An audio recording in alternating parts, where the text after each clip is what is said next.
संयुक्त राज्य अमेरिका के लिए अनिवासी किराए की आयकर फाइलिंग आवश्यकताएं, एक व्यापक गाइड। संयुक्त राज्य अमेरिका के लिए अनिवासी किराए की आयकर दाखिल करने की आवश्यकताएं उन लोगों के लिए एक जटिल और भ्रमित करने वाला विषय हो सकती हैं जो कर कानूनों से परिचित नहीं हैं। एक गैर अमेरिकी नागरिक या निवासी के रूप में संयुक्त राज्य अमेरिका में किराए की संपत्ति के मालिक होने के साथ आने वाले कर दायित्वों को समझना महत्वपूर्ण है। इन आवश्यकताओं का अनुपालन करने में विफलता के परिणामस्वरूप दंड और जुर्माना हो सकता है। आंतरिक राजस्व सेवा (IRS) को उन अनिवासी एलियंस की आवश्यकता होती है जो अमेरिकी संपत्तियों से किराए की आय प्राप्त करते हैं, ताकि वे हर साल कर रिटर्न दाखिल कर सकें। यह व्यक्तियों और निगमों दोनों पर लागू होता है। टैक्स रिटर्न फॉर्म 1040 NR पर दाखिल किया जाना चाहिए और इसमें वर्ष के दौरान प्राप्त सभी किराए की आय, साथ ही किराए की संपत्ति से संबंधित कोई भी खर्च शामिल होना चाहिए। अनिवासी एलियंस को भी अपनी किराए की आय पर विथहोल्डिंग टैक्स का भुगतान करना होगा, जो आम तौर पर सकल किराए की आय का 30% है। यह ध्यान रखना महत्वपूर्ण है कि कुछ देशों की संयुक्त राज्य अमेरिका के साथ कर संधियां हैं जो किराए की आय पर रोक वाले कर को कम या समाप्त कर सकती हैं। अनिवासी विदेशियों को यह निर्धारित करने के लिए कर पेशेवर या IRS से परामर्श करना चाहिए कि क्या वे किसी कर संधि लाभ के लिए पात्र हैं। कुल मिलाकर संयुक्त राज्य अमेरिका के लिए अनिवासी किराए की आयकर फाइलिंग आवश्यकताओं को समझना अमेरिकी कर कानूनों के अनुपालन और किसी भी संभावित दंड या जुर्माने से बचने के लिए महत्वपूर्ण है। अनिवासी किराया आयकर को समझना। संयुक्त राज्य अमेरिका में संपत्ति से किराए की आय प्राप्त करने वाले अनिवासी एलियंस को आंतरिक राजस्व सेवा (IRS) के साथ कर रिटर्न दाखिल करना आवश्यक है। किराए की आय आम तौर पर एक समान 30% कर दर के अधीन होती है, जब तक कि कर संधि कम दर का प्रावधान नहीं करती है। करयोग्य किराए की आय निर्धारित करने के लिए अनिवासी विदेशी को वर्ष के दौरान प्राप्त सकल किराए की आय की गणना करनी चाहिए और फिर किराए की संपत्ति से संबंधित किसी भी स्वीकार्य खर्च में कटौती करनी चाहिए। स्वीकार्य खर्चों में संपत्ति कर, बंधक ब्याज, बीमा, मरम्मत और रखरखाव शामिल हो सकते हैं। यह ध्यान रखना महत्वपूर्ण है कि अनिवासी विदेशी को किराए की संपत्ति से संबंधित सभी किराए की आय और खर्चों का सटीक रिकॉर्ड रखना चाहिए। इन रिकॉर्ड्स को टैक्स रिटर्न दाखिल करने की तारीख से कम 3 साल तक रखा जाना चाहिए। यदि अनिवासी विदेशी के पास किराए की संपत्ति है जो नुकसान उत्पन्न करती है, तो उसी संपत्ति से भविष्य की किराए की आय की भरपाई के लिए नुकसान को आगे बढ़ाया जा सकता है। हालांकि हानि का उपयोग अन्य प्रकार की आय, जैसे मजदूरी या निवेश आय की भरपाई के लिए नहीं किया जा सकता है। IRS के साथ कर रिटर्न दाखिल करने के अलावा अनिवासी विदेशी को राज्य और स्थानीय कर रिटर्न दाखिल करने की भी आवश्यकता हो सकती है। राज्य और स्थानीय करों के नियम उस राज्य या इलाके के आधार पर अलग अलग होते हैं जिसमें किराए की संपत्ति स्थित है। प्रत्येक राज्य और इलाके के लिए फाइलिंग आवश्यकताओं को निर्धारित करने के लिए कर पेशेवर से परामर्श करना महत्वपूर्ण है। अनिवासी किराए की आय के लिए अमेरिकी कर कानून। संयुक्त राज्य अमेरिका में किराए की संपत्तियों के मालिक अनिवासी एलियंस को कर रिटर्न दाखिल करना और अपनी किराए की आय पर कर का भुगतान करना आवश्यक है। इन कर कानूनों का पालन करने में विफलता के परिणामस्वरूप जुर्माना और यहां तक कि कानूनी कार्रवाई भी हो सकती है। यह अनुभाग अनिवासी किराए की आय के लिए अमेरिकी कर कानूनों का अवलोकन प्रदान करेगा, जिसमें वास्तविक संपत्ति कर अधिनियम FIRPTA में विदेशी निवेश और आंतरिक राजस्व संहिता धारा 871 शामिल हैं। वास्तविक संपत्ति कर अधिनियम में विदेशी निवेश फिर पता एक कर कानून है जिसके तहत अनिवासी एलियंस को अमेरिकी अचल संपत्ति की बिक्री पर कर का भुगतान करना पड़ता है। फिर पता के तहत अमेरिकी रियल एस्टेट के खरीदार को खरीद मूल्य का 15% रोकना और IRS को भेजना आवश्यक है। इस विदहोल्डिंग टैक्स का उद्देश्य यह सुनिश्चित करना है कि अनिवासी एलियंस अमेरिकी अचल संपत्ति की बिक्री पर करों का उचित हिस्सा चुकाएं। आंतरिक राजस्व संहिता धारा 871। आंतरिक राजस्व संहिता धारा 871 के अनुसार अनिवासी एलियंस को अपनी यूएस स्रोत आय पर कर का भुगतान करना होगा, जिसमें अमेरिकी संपत्तियों से किराए की आय भी शामिल है। अनिवासी एलियंस अपनी किराए की आय पर 30% की एक समान कर दर के अधीन हैं, जब तक कि वे लागू कर संधि के तहत कम कर दर के लिए अर्हता प्राप्त नहीं करते हैं। संयुक्त राज्य अमेरिका में किराए की संपत्तियों के मालिक अनिवासी एलियंस को अमेरिकी कर रिटर्न फॉर्म 1040 NR दाखिल करना होगा और अपनी किराए की आय की रिपोर्ट करने के लिए अनुसूची संलग्न करना होगा। उन्हें अपना कर रिटर्न दाखिल करने के लिए IRS से एक व्यक्तिगत करदाता पहचान संख्या ITIN भी प्राप्त करना होगा। अंत में संयुक्त राज्य अमेरिका में किराए की संपत्तियों के मालिक अनिवासी एलियंस को अमेरिकी कर कानूनों का पालन करना होगा और अपनी किराए की आय की रिपोर्ट करने के लिए कर रिटर्न दाखिल करना होगा। इन कर कानूनों को समझने और पेशेवर सलाह लेने से अनिवासी विदेशियों को दंड और कानूनी कार्रवाई से बचने में मदद मिल सकती है। अनिवासी किराए की आय के लिए फाइलिंग आवश्यकताएं। अनिवासी एलियंस जो अमेरिकी रियल एस्टेट संपत्तियों से किराए की आय अर्जित करते हैं, उन्हें अमेरिकी कर रिटर्न दाखिल करना और अपनी किराए की आय पर कर का भुगतान करना आवश्यक है। अमेरिकी कर कानूनों का अनुपालन करने के लिए निम्नलिखित फॉर्म दाखिल करने की आवश्यकता है। Form 1040 NR।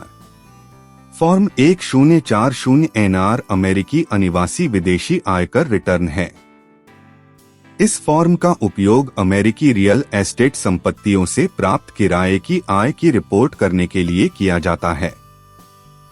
अनिवासी एलियंस को यह फॉर्म दाखिल करना होगा यदि उनके पास अमेरिकी स्रोतों से किराए की आय है जो अमेरिकी व्यापार या व्यवसाय से प्रभावी रूप से जुड़ी नहीं है। Form 8288। Form 8288 US real property हितों के विदेशी व्यक्तियों द्वारा निपटान के लिए US विदहोल्डिंग टैक्स रिटर्न है। इस फॉर्म का उपयोग अनिवासी एलियंस द्वारा अमेरिकी रियल एस्टेट संपत्तियों की बिक्री की रिपोर्ट करने के लिए किया जाता है। अमेरिकी रियल एस्टेट संपत्तियां बेचने वाले अनिवासी एलियंस बिक्री से सकल आय के 15% की कटौती कर के अधीन हैं। फॉर्म 8288 का उपयोग विदहोल्डिंग टैक्स की रिपोर्ट करने और इसे IRS को भेजने के लिए किया जाता है। Form W8 ECI। Form W8 ECI विदेशी व्यक्ति के दावे का प्रमाण पत्र है कि आय संयुक्त राज्य अमेरिका में व्यापार या व्यवसाय के संचालन से प्रभावी रूप से जुड़ी हुई है। इस फॉर्म का उपयोग किराए की आय पर विदहोल्डिंग टैक्स से छूट का दावा करने के लिए किया जाता है जो प्रभावी रूप से अमेरिकी व्यापार या व्यवसाय से जुड़ा होता है। अनिवासी विदेशी जिनकी किराए की आय अमेरिकी व्यापार या व्यवसाय से प्रभावी रूप से जुड़ी हुई है, वे फॉर्म W8 ECI दाखिल करके विदहोल्डिंग टैक्स से छूट का दावा कर सकते हैं। संक्षेप में, अनिवासी एलियंस जो अमेरिकी रियल एस्टेट संपत्तियों से किराए की आय अर्जित करते हैं, उन्हें अमेरिकी कर रिटर्न दाखिल करना और अपनी किराए की आय पर कर का भुगतान करना आवश्यक है। जिन फॉर्मों को दाखिल करने की आवश्यकता है उनमें फॉर्म 1040 NR, फॉर्म 8288 और फॉर्म W8 ECI शामिल हैं। कर कटौती और क्रेडिट। संयुक्त राज्य अमेरिका में संपत्तियों से किराए की आय अर्जित करने वाले अनिवासी एलियंस कुछ कर कटौती और क्रेडिट के लिए पात्र हो सकते हैं। ये कटौतियां और क्रेडिट किराए की आय पर बकाया कर की मात्रा को कम करने में मदद कर सकते हैं। मदवार कटौती। अनिवासी विदेशी अपने कर रिटर्न पर मदवार कटौती का दावा कर सकते हैं। इन कटौतियों में किराए की संपत्ति से संबंधित खर्च जैसे संपत्ति कर, बंधक ब्याज, मरम्मत और रखरखाव और मूल्यह्रास शामिल हैं। यह ध्यान रखना महत्वपूर्ण है कि अनिवासी एलियंस मानक कटौती का दावा नहीं कर सकते हैं। इसके बजाय उन्हें किसी भी कर लाभ का दावा करने के लिए अपनी कटौतियों को सूचीबद्ध करना होगा। विदेशी कर क्रेडिट। अनिवासी विदेशी भी विदेशी कर क्रेडिट के लिए पात्र हो सकते हैं। यह क्रेडिट करदाताओं को विदेशी सरकार को भुगतान किए गए करों के मुकाबले अमेरिकी सरकार को भुगतान किए गए करों की भरपाई करने की अनुमति देता है। विदेशी कर क्रेडिट का दावा करने के लिए अनिवासी एलियंस को अपने कर रिटर्न के साथ फॉर्म 1116 दाखिल करना होगा। यह फॉर्म दावा किए जा सकने वाले विदेशी कर क्रेडिट की मात्रा की गणना करता है। क्रेडिट का दावा करने के लिए भुगतान किए गए सभी विदेशी करों का सटीक रिकॉर्ड रखना महत्वपूर्ण है। करदाताओं को क्रेडिट के लिए पात्र होने के लिए कुछ मानदंडों को भी पूरा करना होगा, जैसे कि किसी विदेशी देश में कर घर होना। कुल मिलाकर अनिवासी एलियंस जो संयुक्त राज्य अमेरिका में संपत्तियों से किराए की आय अर्जित करते हैं, उन्हें उनके लिए उपलब्ध कर कटौती और क्रेडिट के बारे में पता होना चाहिए। इन लाभों का लाभ उठाकर वे अपनी कर देनदारी को कम कर सकते हैं और अपनी किराए की आय को अधिक रख सकते हैं।